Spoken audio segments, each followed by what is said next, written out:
this is just a series of horizontal sections through the brain. It doesn't hit everything, but it does hit many things.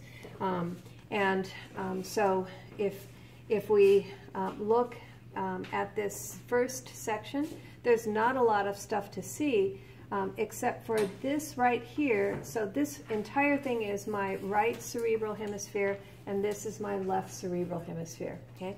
And in between them, I have that double layer of meninges going down into the longitudinal fissure. And so that's what this connective tissue is right here. So that is what we call the falx cerebri. Okay? All right? So this falx cerebri lies within that longitudinal fissure. Okay? All right. Now, this is another C-shaped structure and sagittal sinus. Okay? So this is a passageway for venous yucky blood that is helping to drain the brain. Okay? So I'd see a little bit of it there, and then I'd see a little bit of it here, right? Okay? All right. There are other dural sinuses that are not in the midline, but you only have to learn one of them for whatever reason. They only make you learn the superior sagittal sinus, so that's that. Okay? All right? Okay. I could also ask you, what lobe is this? Frontal. The right frontal lobe. There are two frontal lobes. I could also ask you what lobe this is. Right occipital. I'm too high up to be occipital. This is the right parietal lobe. Okay? All right? Okay? Okay.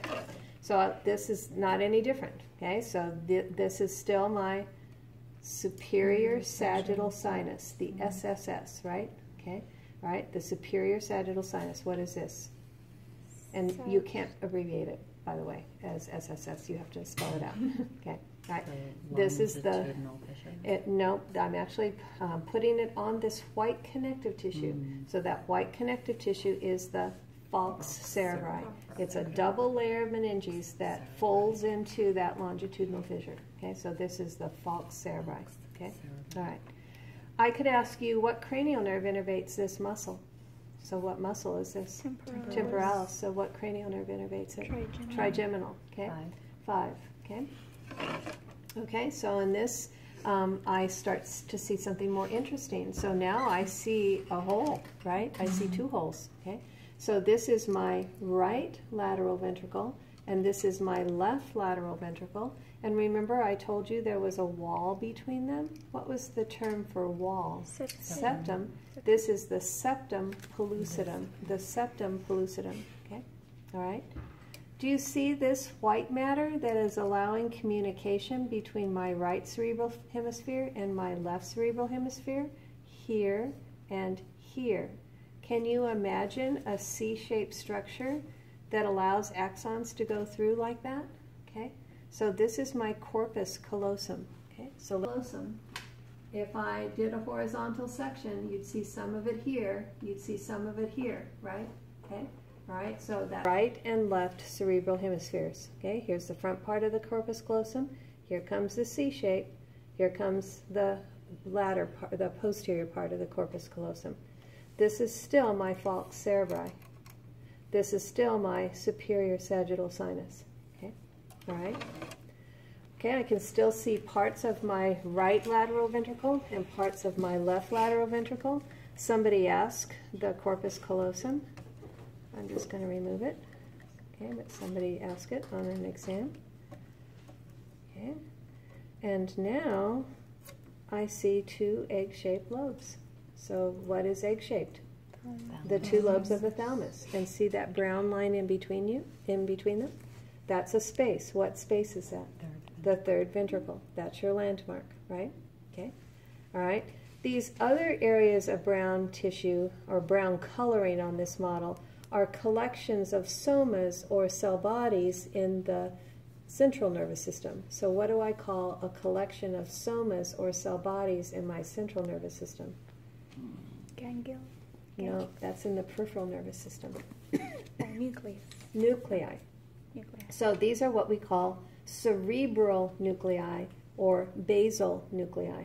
Okay, cerebral nuclei or basal nuclei. Okay. What do you think this is? Lateral sulcus. The bottom of the left lateral ventricle? Nope. So this is the cerebral cortex, the outer region of the insula. So this is the cerebral cortex of the insula. This is the cerebral cortex, the gray matter of the frontal lobe. Okay, all right. Okay, then in this, I can see how much bigger that my thalamus egg-shaped lobes get as they move down. Okay, so now these are bigger egg-shaped lobes, and what's in between them? This is the pineal gland. Okay, so this is the pineal gland. Okay, and these are still just basal or cerebral nuclei. Okay, all right. This is the tail end of the corpus callosum, allowing communication between the right cerebral hemisphere and the left cerebral hemisphere. Excuse me. You will find that your trigeminal nerve is both sensory and motor, and you have only learned the motor functions in terms of innervating masseter and temporalis muscles. But mostly what trigeminal does is sensory information from the head and the sinuses and the mucous membranes of your head. And so I could put the tape right here and say, tell me what innervates this structure for pain. And you would tell me trigeminal, right? Because it's going to carry general sensory information, tactile, temperature, pain, and proprioception from your skin of your face and from the mucous membranes of your oral and nasal cavities and these paranasal sinuses. Okay? All right, so that's going to be carried on trigeminal. What is this? The right lateral It ventricle. is still the tail of the right lateral ventricle, and this is the tail of the left lateral ventricle. Okay? All right. So now I see a monkey face, don't I? So now I know that I'm at the level of the,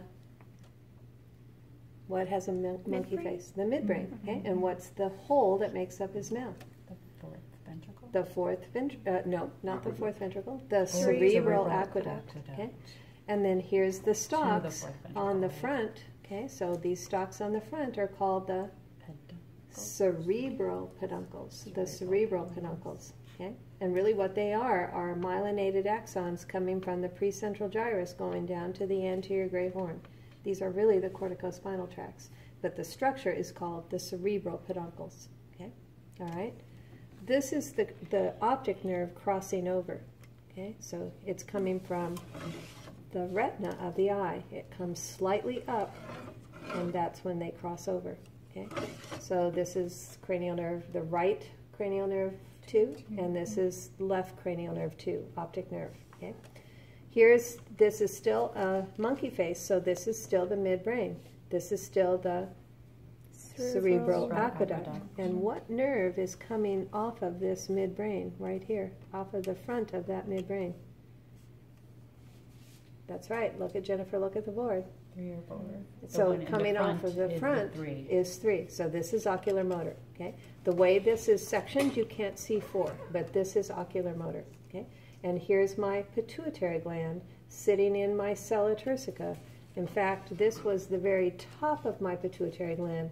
Doesn't my pituitary gland fall right in the area where my optic nerves cross over? Okay. All right. Okay.